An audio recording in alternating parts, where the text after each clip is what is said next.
Hello guys, in this video I am going to show you how to add wines to your wish list on the Vivino applications.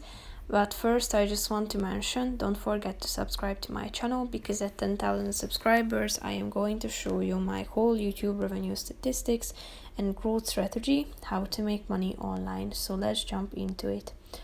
First of all, open the application on your phone, and after that you should tap on the either the search bar to search for a wine. So you should type in the name of it if you have a particular one in mind, or you can also use these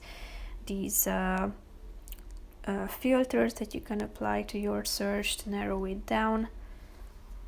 After finding the one you are interested in, you should tap on this bookmark icon next to the add your rating button to save it to your wish list. If you go back by the help of this icon in the upper left corner of the screen and then tap on cancel in the upper right corner, you should go to the profile section and tap on my wines, and here you are going to see all of the wish listed items that you have added to your wish list. If you want to get rid of any of these, all you have to do is just simply tapping on it and click on the bookmark icon again, and then you will be able to see that it has been removed from your list. So that's how you can save wines for later to the my wines section. That's pretty much it for this video, guys. See you in the next one. Bye bye.